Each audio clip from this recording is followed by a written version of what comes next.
Chapter 45. Kara. I can't believe you aren't wearing robes! I can't help whining loudly as we climb into Shauna's carriage. She's wearing a dress in an intense shade of red, bright and almost overwhelming in its pigmentation. It's cut short with a fading trail in the back, a sheer orange shawl complementing both the dress and her skin tone. When this is added to the way she's tied her hair with similarly colored ornaments, she looks almost like a dancing flame. The visual effect is stunning, though she apparently does not share these thoughts. "Can it, soldier boy!" she huffs, folding her arms over her chest with such violent frustration that I'm concerned about actually surviving the ride in. Come on, what was the whole point of this? I continue, slumping in my seat, allowing my posture to go loose and unthreatening. I'm not really here to fight, and even though we've started with a screaming match, I'm smiling. I'm a bit too fond of the way we banter, squabbling like siblings. Nothing that we've ever said is meant to actually hurt, only to tease mercilessly. On the plus side, Ande has started to accept this little teasing ritual. There's no more defensive movement on behalf of his mistress, at least. Blue, too, has realized that we don't really mean what we say. No more shielding and crouching away from our frenzied words. "Not entirely obliterating your reputation," she counters, and she has a point, though I try not to let her see it. "I mean the important points," I reiterate, waving my hand in a dismissive gesture as though the real impending threat on my reputation amongst my peers is not an issue. "Look, I said I would wear red. Nothing about wearing those stars-forsaken elemental mage robes, even if they are made up nicely for a party." She lets out her tirade in one big huff. "You are just scared you're going to like it," I tease. "I will end you!" Shauna screams, throwing her hands in a wide gesture that might have been meant in the broadest sense to be an attempted slap. Her face is nearly as red as her dress. I've gone too far. Not for Shauna. Her face has fallen into a much more natural smile than the one she came here wearing. I'm more used to her genuine laughter, her real smile that reaches her eyes and that can only come when she doesn't care about what the perfect angles of observation are. I've gone too far for Blue. He's gotten used to our banter, but the loudness that we can progress to is still too much for him. The anxiety creeps into his shoulders, and I let myself pet down his neck. Watching the tension bleed out of him is a relief, and quite endearing. I love knowing that I can have this effect on him. In a world of things that scar him, he does trust me. "Come on, don't be that way. Look how good the color looks on Ande, who, I am entirely certain you did not dress in red solely to distract from your use of the color." I add the last bit quickly, dodging the next slap that comes my way. Ande does look good in his outfit. The outer layer conforms to the fire tone that Shauna is wearing, but all the accent colors are a nice, muted burgundy. They look good together. "You know, I would say something about what Blue's wearing, but unlike you, he has some taste." She sticks her tongue out at me like she's actually 4 years old, before turning to address Blue as though I have ceased to exist. "You look very nice tonight, Blue." Blue colors under her praise and mumbles out some stuttering thanks before pressing more firmly into my leg. Ande fumbles with his fingers for a moment before he mumbles, "Mistress is very beautiful." Shauna couldn't hold in the blush if she had tried. I get it, partially because there was no qualifier added to the statement. No, "You look beautiful in red," or "with a different color palette." Simply beautiful.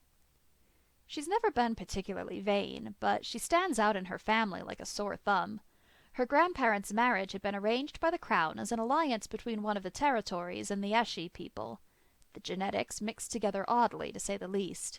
Eshi, or Oamente di Piatra, as their native tongue does not butcher the syllables to the point we have to make nicknames, have gray skin that is sometimes banded in the same way stones with mineral deposits are. The people hold fast to the legend that they were birthed from the great mountain, and as such display its likeness.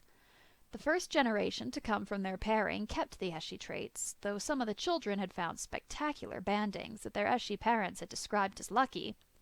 The second generation had much more mixed results. Most of Shauna's cousins keep the gray tones and intricate banding. Only one came out with standard Visali coloring, and Shauna came out with a complexion that would place her somewhere in Durian. Though it's not much of a problem in a city that's such a mixed bag of marbles as the capital, I know it weighs on her. I doubt she's had much opportunity to simply be called beautiful by someone with nothing to gain from it. I forced myself to let it go and just be glad that they seem to have worked out the earlier flaws in their relationship. They've grown pretty close, though I don't really know how far this relationship extends. Genevieve's estate is just as ostentatious as I assumed it would be. Rows of intricately cut shrubs complement the immaculately manicured estate, and rows of fairy lights illuminate the path up to the main house. They are beautiful, but a fairly outdated mode of lighting. As it turns out, people don't like watching the little creatures bunch around in their glass containers. The merging of magic and mechanization is tender at best, but almost all streetlights in the city, at least, have made the shift to the alternative lighting. The main house is a spectacle in and of itself. It's all fine wood moldings and copper fixtures that almost glow in the sunset. As large as the estate is, there's something weird about how the house is structured. The area behind it is all picturesque agrarian landscape, rolling hills with only the barest hint of other people living anywhere near this area. There's a second structure behind the main house. I probably wouldn't have noticed it if I wasn't looking for it. Servants' quarters are built to blend in, probably to be less disturbing to the guests. I wonder if they're just house servants and if there's another set of houses on the property for the people who are maintaining the vineyard. This is not a primary residence, just a winery the family owns just outside the city. Everything is one ostentatious presentation. The entryway's an imposing set of double doors swung wide open to beckon guests further into the house. Servants take away our coats, but despite the doors being wide open, the rest of the house is protected from the chill of the outside. I figure that this is probably a popular retreat in the spring. Wine tastings, beautiful landscapes, and opulent accommodations. In the winter, though, the place is pretty shut down. Must not have taken much to get permission to use the house. The carvings and tapestries lining the halls scream riches. The main hall seems to have been converted into a ballroom. There's a long stretch of glistening tiles, freshly polished to a shine for this event. There's a line of tables down both sides with food and chairs built for reclining, not actually sitting. There's a person in the corner serving drinks, but it's the glass chandelier that dominates this room. It's an incredibly large and intricate thing hanging over us, illuminated so it glows. Wow, that's such a beautiful... I stop myself when I realize that Shauna hasn't stayed by me as I gawk at the fixtures. She's gone to mingle with the other guests, smiling and waving, accepting delicate hugs, and giving and receiving casual banter. She's good at this, I know. Still, every time I see this side of her, it's like I'm introduced to an entirely new person. It's important for a noble to develop a mask and develop it early, and this constantly smiling, friendly person is Shauna's mask. There aren't a lot of people in the ballroom. We passed quite a few on the way in the halls and sitting rooms, and there are a couple milling about outside. But the ballroom seems to be a nice place to start. I see plenty of my classmates, and though I don't really talk to them outside of class, they are at least somewhat familiar with me. I need to bolster those positive associations before Genevieve gets in anyway. There's waving and smiling, and it's all so terribly fake that it makes my stomach turn. Not all of it is fake, I should say, but only a fraction of the class has genuinely decided where they stand on accepting me into the fold. Some seem to genuinely like me, though it's probably the residual newness I radiate, combined with the fact that I haven't done anything to personally offend them. I'm surprised to see Ereshi amongst these ranks. I had thought of her as one of Genevieve's mindless followers, but she's going out of her way to be nice to me, pitching easy questions and not chasing me out of her group. I wonder what I've done to get on her good side. It's probably nothing. I've just managed to strike some flight of fancy in her. Perhaps she finds it impressive, or funny, that I've made it this far with my lack of social standing. I'm given to understand that a lot of scholarship students drop out, so I have some entertainment value as a novelty. Though not everyone sees it that way. I'm met with a predictable number of cold stares. I get it. Not everyone here is a fan of mine. I've probably made more than just Genevieve angry with my scholastic success. Blue's doing an amazing job as a pseudo-mediator. Our familiars are a fair and neutral topic. It's pretty safe to reduce all social action to just complimenting each other's familiars. Even the people that hate me coo and gush over Blue, everything from his outfit to the flowers braided into his hair. Although they talk about how much they'd like to pet him, none of them make any active effort to do so. I'm thankful for that at the very least. Without warning, the band in the corner begins to play, and people begin filtering into the main hall with renewed purpose. It seems the main event has begun. Genevieve reveals herself. Fine tailored mage robes done up in the newest style. The emerald fabric contrasts finely with the golden stitching. She is a beautiful picture. "Would you like to dance with me, Kara?" Darun, one of Genevieve's closer friends, nearly pops out of the ether. I'm not sure when she managed to get that close. She detests me. She'd rather see me trampled under a carriage than on her arm. Why the hell is she asking me to dance?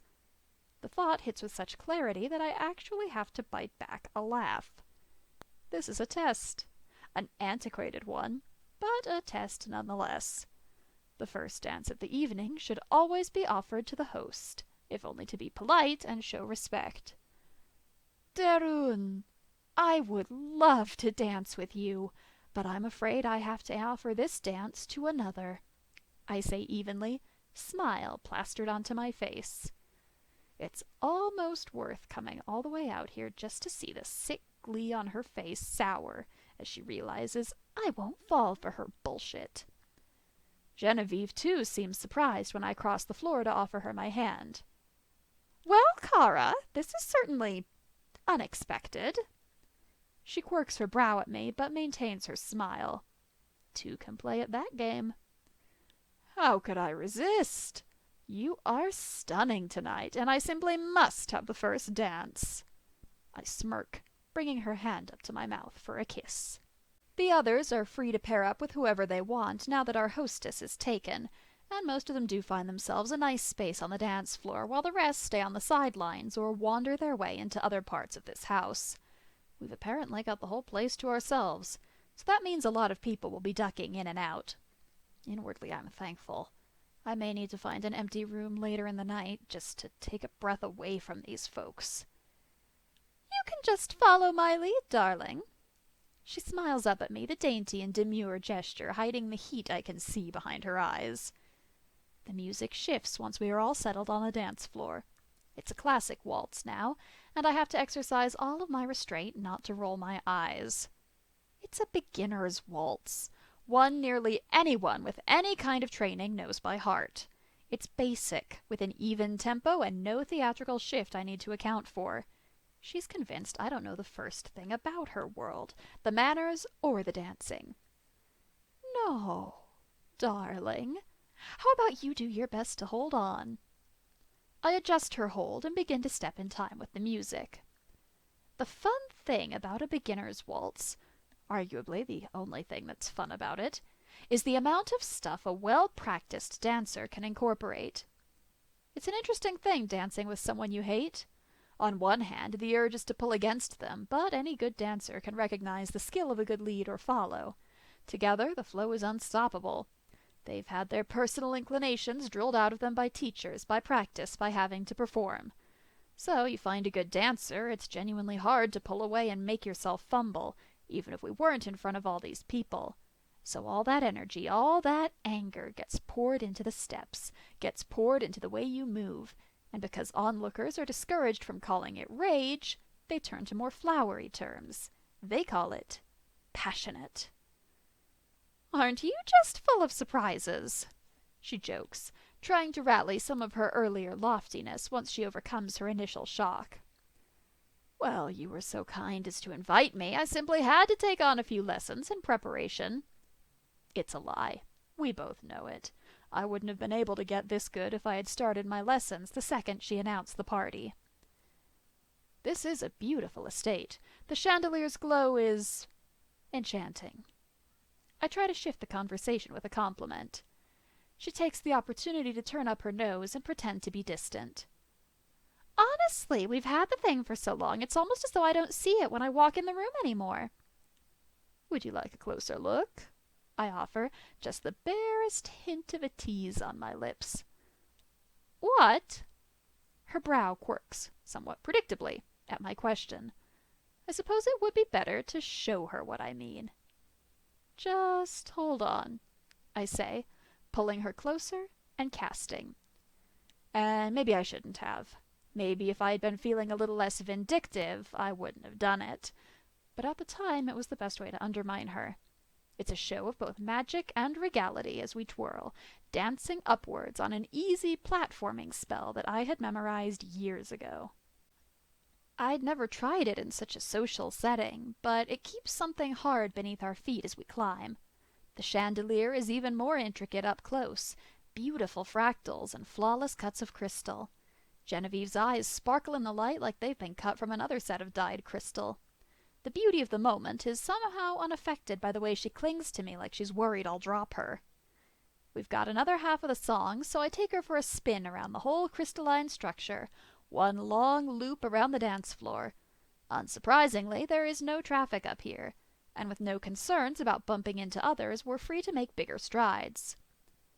Beautiful, isn't it? I try to prompt her, but her eyes are lost, looking up into the spun glass. Yes, she replies simply, looking just a bit dazed from the whole experience. We come down slow, and I give her a gentle warning before we touch down so that we don't stumble. We spend just the last few bars with our companions on the ground. I thank you for the dance, sir. She glares up at me from her curtsy, seeming to have regained some of her composure after we touch down. The dig at my position is expected, and I don't rise to her heckling. The pleasure was all mine, my lady. I smile and bow, leaving her to her own devices on the dance floor. The people on the dance floor were forced not to falter in their stepping to stare up at the spectacle we made. Unfortunately, our audience didn't have the same restriction. Eyes, envious, hateful, and sometimes both, sweep across me. I get myself off the dance floor before anyone else can ask for a dance. Places are switched as some people retire from the dance floor to continue in their mingling while others move forward to take their places. It's a fairly even switch, and the low chattering of voices fills the room almost as much as the music does. I search the crowd as covertly as I can for Blue. He isn't where I left him. But almost everyone is moved, and it's not like I expected him to hold his ground against the request of, well, anyone. I finally find Blue behind one of the tables, plainly staying away from the attention of the other students. Some of the more free-roaming familiars have taken up the same strategy, and there's a rather short red panda who's speaking animatedly with Blue before she notices my approach. Before I can weave my way through the people, the red panda slips away as Blue takes notice of me. That was incredible! He beams, smiles so bright and excited that it makes me want to smile as well. Blue, really, it was nothing. It really isn't. It's a pretty simple spell, just repurposed for something outside its intended use. Doesn't even use up too much mana. No, really, it was fantastic. Where did you learn to do that? His ears twitch in his excitement, and it's so cute I can't resist putting my arm around his waist, pulling him close and administering a quick kiss to his cheek. It's probably just my imagination that he tastes as sweet as he looks. You pick things up here and there, I answer noncommittally. There are a few people standing around, none too discreetly awaiting my answer to this question. It's not my fault if they can't recognize the basic spell. Did you get the chance to say hi to your friend? I would have stayed up in the air if I knew she'd run away when I got close. I try to change the subject as gently as I can. Oh, I can... There are a few people here that I know. I know most of their masters' names, too, if you'd like to meet them, Blue offers in a low mumble, as though he's worried I'll turn down this kind of an opportunity. Honestly, I can't imagine a better scenario. I'm getting two birds with one stone. Blue gets a chance to say hi to his friends, and I get a chance to go up to people and talk like I know them. Sure, Blue. That sounds nice. I gesture to the room encouragingly. I don't know how many people he actually knows or wants to talk to, so I figure it's better to let him pick. Oh, Blue takes a sideways glance at our set of onlookers before he rearranges our position, straightening my already straight tie so I'm looking over his shoulder. Sia's master is over there. Their name is Nema, he introduces softly. Oh, they're in my battle magics class. Never really got the chance to talk to them properly, I admit. They are pretty single-minded, a good fighter, and very inventive in practice.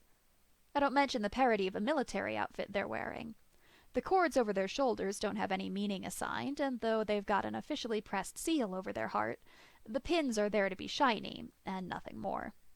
I wonder if they've applied to the service program. Wouldn't surprise me. They have an excellent skill set, and provided they adapt to the lifestyle, they'll have a successful career. Maybe they just got excited about passing the primaries and wanted to show off to their peers. Marina is over there. Her owner's name is Talor, I'm pretty sure. He gestures with his ear as I take in the person he's indicating. While the guy isn't in any of my classes, he has a face that I recognize. That's the blabbermouth that told on me to Shauna. Before I have a second to even get miffed and think about walking over there, Blue turns me, brushing imaginary dust from my sleeve, pointing me at another set of people. Sui, she's the one that I was learning elemental for. You said her mistress had a hearing problem, right? She's in my herbology class, actually. Not fantastic, but she's pretty good with Ivy. We wander around a bit, introducing ourselves and cooing over how cute our familiars are. I see why Blue wanted to get the etiquette questions out of the way. There's more PDA than I was expecting. People will be talking and just absently lean over and pull their familiars into a kiss, or have them kneel up draped across their body. It's a lot more intimate than I was expecting from this party. Blue keeps the touches light and as natural-looking as possible, and before the night is halfway done I've had my necks, cheeks, and hands thoroughly kissed. Really, anywhere with exposed skin. I try to play the part as well. Pull Blue against me as he gives a playful squirm, a show of being active within the action as he settles against me. Nema is somehow more intimidating in this social scene than they are regularly, though their familiar is every bit the ball of fluff she looks to be. Sia seems to be the one thing that Nema is soft for.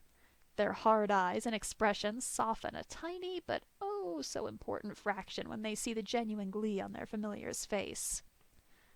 Talor is predictably loud and nosy, especially considering my stunt. It's nothing but a drill of questions as Blue gets a similar inspection from Marina, though in less words. If I had to guess, I'd bet it's the shiny crystals braided into his hair that have the fidgety bird distracted. I'm almost glad that we have to go to the entire opposite side of the ballroom to speak to Esial and Sui. The tables are tempting, and without much debate I grab a few of the light snacks that have been laid out for us. If I play the part, I'm gonna commit.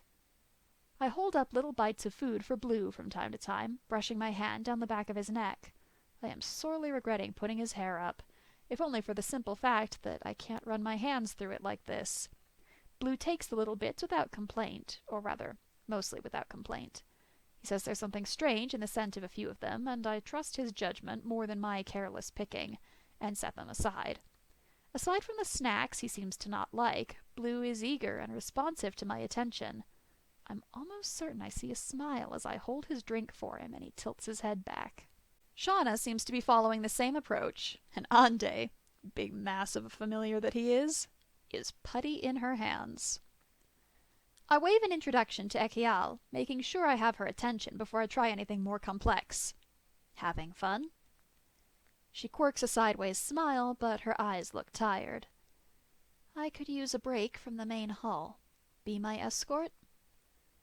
It's bold of her, and a hell of a lot more respectful than she needs to be in my presence. But I respect the effort. I hold out my hand and wait as she arranges herself into the perfectly poised and postured being that she's supposed to be, though her steps come in jerky motions, like she's trying to overcompensate for something, but she's in too much pain to do it well. It's only then that I notice the brace hidden under her ruffled skirts. It's a large and rather cumbersome thing, similar to what they use to set bones but keep the person moving. We find an empty room rather easily. There are plenty to go around, but this one has a nice set of cushioned chairs and a large couch that I offer to Ekial without much thought. "Thank you," she signs, giving me a half-hearted grin as she sits heavily on the couch. It was probably taking more out of her to act like everything was okay in front of all those people than she'd be willing to admit. What happened? I try for idle curiosity, but some of my worry must show through because she smiles reassuringly at me before moving her hands. I have weaker bones than I should. They break easily. It's not pleasant. This happened a few days ago on a ride. She leans back fully on the cushioned couch, pulling up the large ruffled skirt to reveal a beautifully designed walking cast. The colors match her dress, and I wonder how much of that is an effort to blend in, or to have a fun talking piece should her malady be discovered. Sui goes through her mistress's bag, handing her a smaller bottle with something rattling inside. It's pain pills, I realize with a start. As much as I have been worked up about not missing this party or messing up any of these interactions, I realize that I'm not the only one who has to save face here. This is a serious social event, despite all my efforts to see it as something lighter. Bad luck, I sign lamely. She throws her hand over her mouth, and it takes me a second to realize that she's laughing at what I've said. That's what my father said. Told me I shouldn't come out tonight, but I'm having a rather good time. I'm glad to finally meet you. She smiles up at me again, only this time it seems more real, with the mirth still playing behind her eyes. Me? I can't help the questioning gesture. I'm nothing special. Not to someone established like her. Sui tells me about the man who's teaching his familiar elemental so he can talk with her, she explains, and suddenly I feel my face go red. Sui, can you get me a drink? Can I get one for you too, master? The question is rather jarring before I realize that Blue had probably been trying to follow along with our conversation.